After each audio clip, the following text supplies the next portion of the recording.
பொங்கல் பண்டிகையின் இரண்டாவது நாள் சூரிய பொங்கல் அல்லது தைப்பொங்கல் திருவிழாவின் சிறப்பம்சங்கள், சடங்குகள் மற்றும் மரபுகள். பொங்கல் பண்டிகையின் இரண்டாவது மற்றும் மிக முக்கியமான நாள் தைப்பொங்கல்.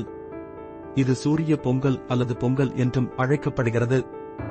பொங்கல் என்ற பெயர் பொங்கு என்ற தமிழ் வார்த்தையிலிருந்து வந்தது, அதாவது கொதித்தல் அல்லது நிரம்பி வழிதல். தமிழ் சூரிய நாட்காட்டியின்படி பொதுவாக ஜனவரி 14, 15 இது வரும்.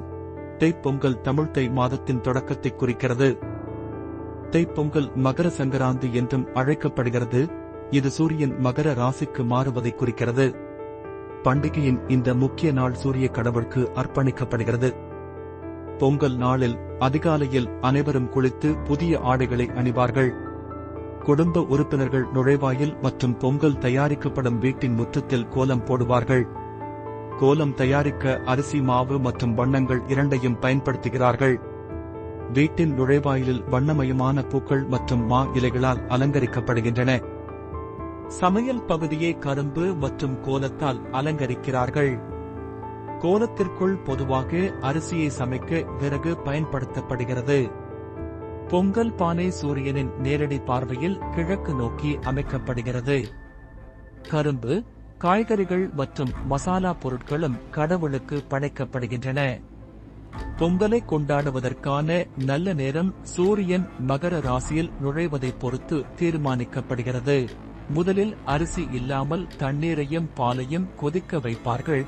மாம்பழ இலைகளால் அலங்கரிக்கப்பட்டு ஒரு புதிய களிமண் பொங்க பானையில் இது கொதிக்க வைக்கப்படுகிறது. அந்த கலவை கொதித்து கொட்டும் உச்சக்கட்ட தருணம் ஒரு நல்ல அறிகுறியாக நம்பப்படுகிறது. பால் கொட்டும் போது மக்கள் இந்த தருணத்தை பொங்கல் ஓ பொங்கல் என்று கூச்சலிட்டு கொண்டாடுகிறார்கள். பின்னர் பொங்கல் பானையில் புதிய அரிசியை சேர்க்கிறார்கள். பால் கொட்டுவது செழிப்பு மற்றும் மிகுதியின் அடையாளமாக கருதப்படுகிறது. அரிசி சமைத்தவுடன் சுவையை அதிகரிக்க சர்க்கரை, தேன், நெய், முந்திரி, திராட்சை, வெல்லம் மற்றும் சில ஏலக்காய் துண்டுகள் ஆகியவை சேர்க்கப்படுகிறது. இது ஒரு இனிமையான சுவையை உருவாக்குகிறது. இந்த பாரம்பரிய இனிப்பு உணவு சர்க்கரை பொங்கல் அல்லது வெறுமனே பொங்கல் என்று அழைக்கப்படுகிறது.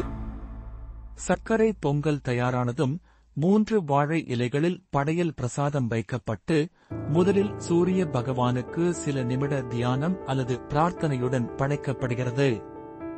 இது அறுவடைக்கு நன்றி செலுத்துவதையும் மற்றும் புதுப்பித்தலையும் குறிக்கிறது. முதலில் படையல் குடும்பத்தின் மூத்த உறுப்பினர்களுக்கு வழங்கப்பட்டு பின்னர் குடும்ப உறுப்பினர்கள், நண்பர்கள் மற்றும் விருந்தினர்களுக்கு பரிமாறப்படுகிறது. இது மகிழ்ச்சியை பகிர்ந்து கொள்வதை குறிக்கிறது. குடும்ப விருந்துகள், கும்மி மற்றும் கோலாட்டம் போன்ற பாரம்பரிய நடனங்கள் மற்றும் பல்வேறு கலாச்சாரங்களுடன் இந்த நாள் கொண்டாடப்படுகிறது.